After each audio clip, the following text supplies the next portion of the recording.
Hello everyone, Mikas here for your live electronic music tutorial. It's episode 204, and this is the continuity of a series. So I made a track in the past 4 episodes. If you watch it, guys, this is great. If you didn't watch it, you might want to watch this one because this is the mastering session of this very track that I made in the past 4 episodes. I pushed the envelope as much as I could because it was episode 200 to 203. So those 4 episodes, I really put everything. I got all the techniques I know.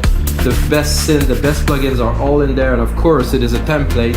But now that I finished that track, I finished the mixing, the mastering, the arranging, the sound design, everything is there, the track is finished.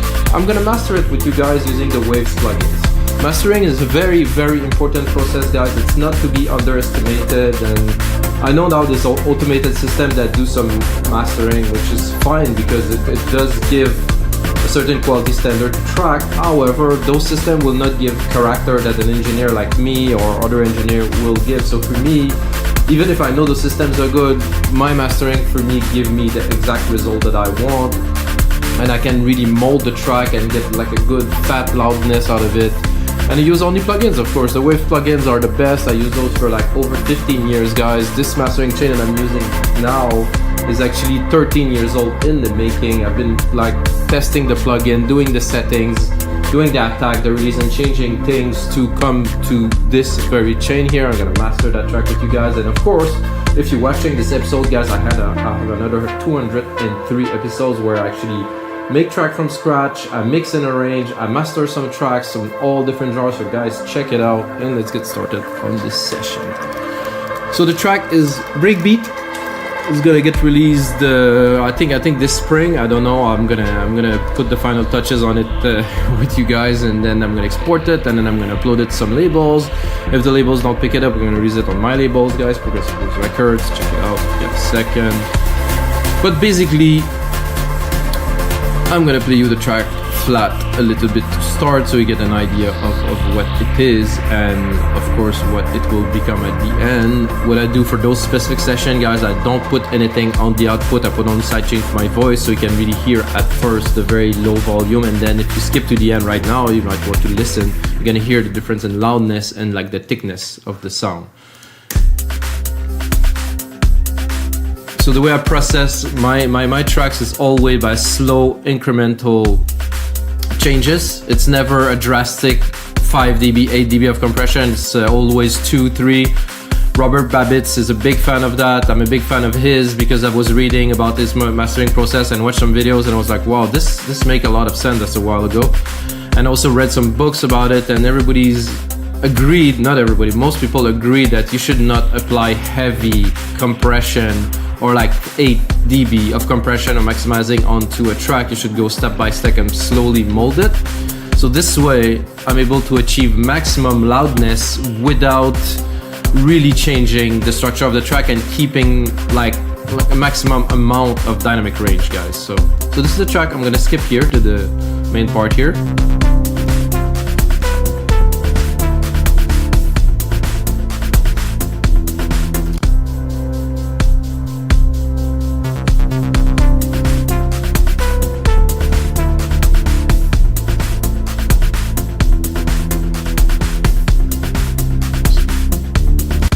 So it's melodic, a bit harmonic,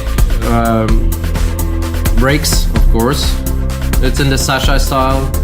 Check out the Sasha's Burning Man set. Wow, this is why I made this track, literally because I listened to the set like 5 times and I was like, I'm gonna make something in that style with some really like kind of ethereal spacey pads, some breaks, some nice mid chuggy progression. So here's the result, guys. So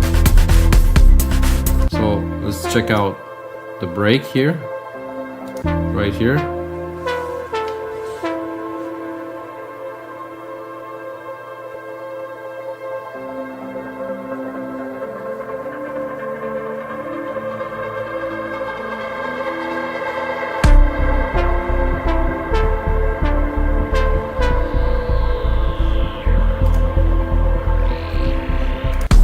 So, and then we'll go back into the main verse, other verse, outro, finish. So guys, this is the track. if you got a second, check the making of it. There's like 4 episodes because I started really first composing, then more composition, arrangement, then some more arrangement, and then the really finishing touch and micro arrangement. So I think it's worth it to have a listen. First plugin that I use is this. I just do a low cut, like a very minimal low cut, not to have the rumble of some parts. It's unnecessary for most music. It takes some space in the mix. This is how I do it. It's not necessary. Then I would add a little bit of analog fatness here using the VQ. I always do gain staging, so basically here I'm gonna do auto gain to see how far can I bring it without clipping. So if it's clipping, I'll bring it down. Same thing here. So at every input and output of each plugin, always have maximum loudness achievable, you know, so 0 really, or minus 0.01. It's very important to preserve loudness and to feed in the signal chain the loudness. So sorry guys, I got lost a little bit in the track. I have a linear REQ here, which I'm not gonna use. I got an L2, which I'm gonna use. Shaving the top a little bit. I'm not clipping yet here, so what I'm doing with this is really, the attenuation is so minimal. I'm gonna try to push it up a little bit more. Sometimes take a little bit of time before I get the loudness. So I just catch a peak. There was a peak here, I catch it minus 1.9 dB of reduction. It is not altering, it's just bringing a little bit more volume. Then I go straight into the first instance of LINMB. So I'm gonna pick a part here, which has got most or all the program in it. I think here's better with the pads. Oh no, I'll pick it here. It's 7.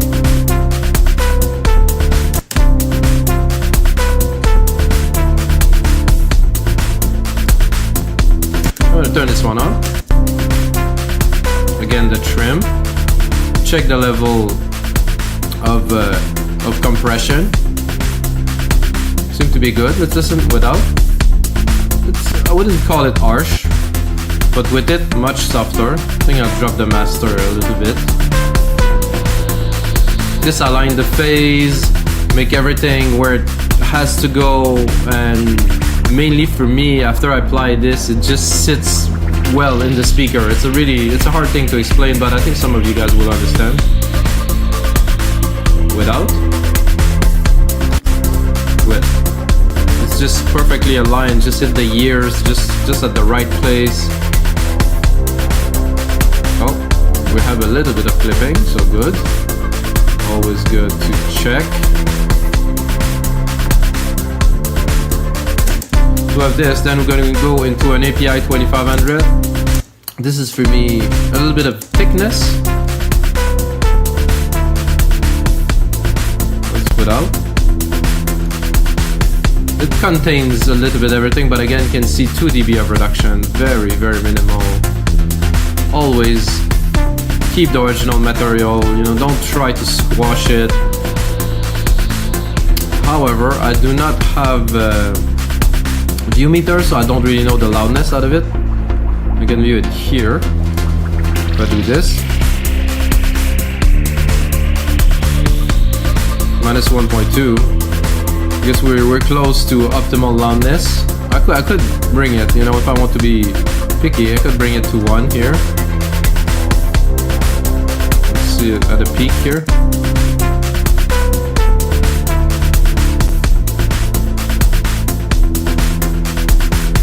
Then we're gonna continue into an SSL G, which I might or might not use, depends. I got an EQ set.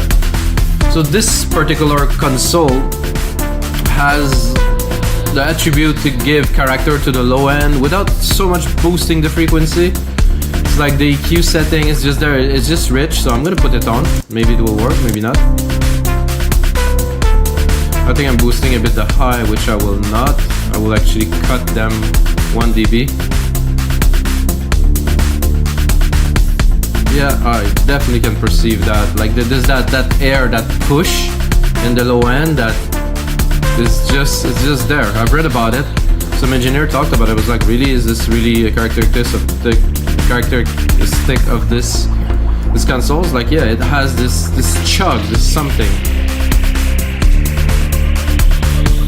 It's just like the kick is more vibrant. It has more punch to it, more kind of wide volume. So we're gonna continue. Now I have a center. This center will process the stereo image. It will keep the center, put everything into perspective into the speaker, and overall give the impression there is more volume while there isn't. It's just that the signal is split and reunited together. So let's put it on. With, without. Maybe I'm gonna push it even a bit further.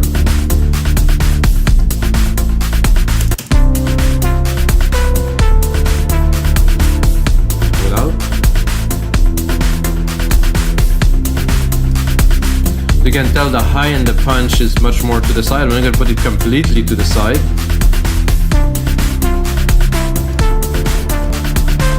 It has a big effect on the lead and the effect and the mid-highs. It's like, gives such presence. I got a Kramer tape, which I will not use this time because I don't think this track needs some fattening or some more harmonic distortion. I think it is fine the way it is. Then I'm gonna put an SSL G. However, again, very minimal compression, guys. This is to glue the track together, which is absolutely fine. However, I don't want to just kind of it to lose its punch and its dynamic, so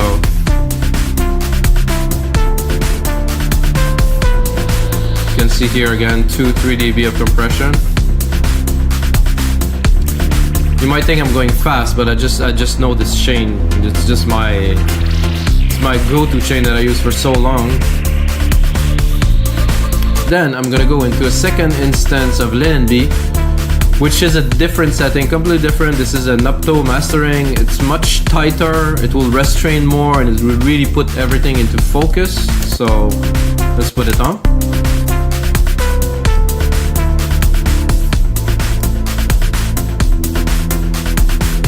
Without.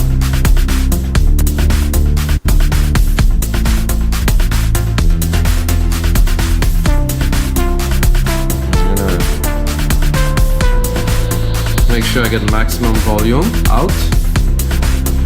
Loudness is not quite there yet. Is there? I don't know.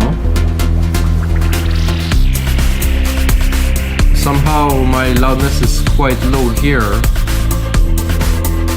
in comparison to what I usually have. So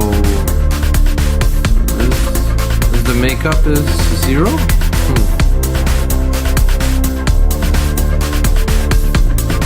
You're at -2. No, I'm actually at 0 here. However, this.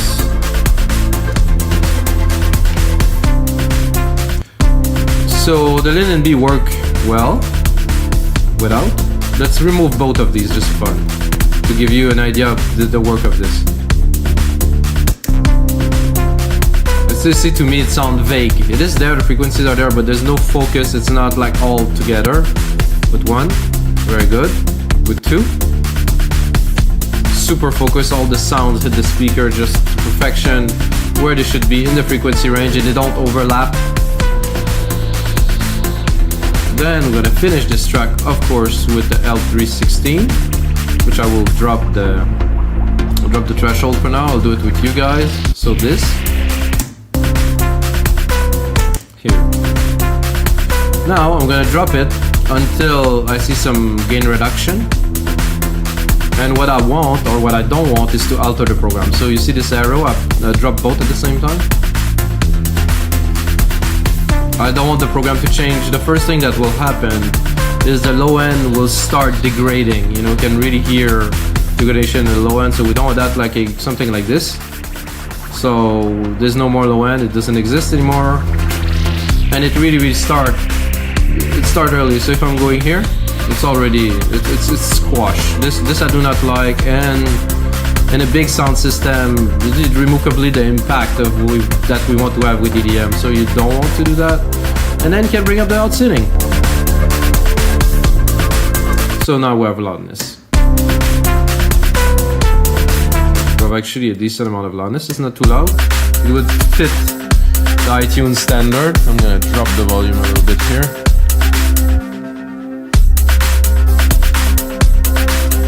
Now we can look at our setting, listen to the track, make sure that everything is tight, that there's no clipping, and then that's it, guys. This is how I master my track with the Waves plugins.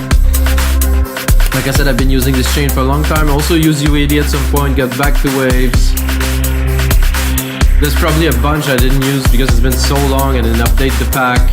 Maybe I should check into getting some of the newer stuff. I'm looking at the overall loudness. It's very good, it's low. So iTunes standard would be achieved and in the loft, so we're good to release this track. I don't think it will come out as very loud compared to other tracks, but it's not important.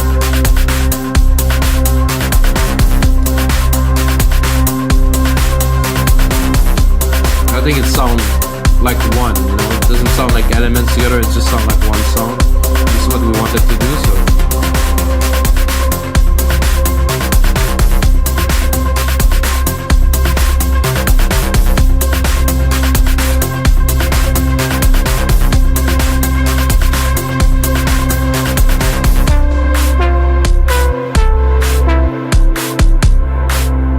Bass is rendering very well. Let's check the 16. Barely any. I could put a lot more, but I don't want to. I want to keep this vibe, this chuggy kick, everything impactful.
Alright guys, so this is gonna be it for episode 204 of your live electronic music tutorials, guys. Pretty stoked on that track. I hope you guys enjoy. You can get a copy of it eventually, or if you want just a copy to listen to, drop me a message below. I'm gonna send you a copy, guys. And until next time, may the sound be with you.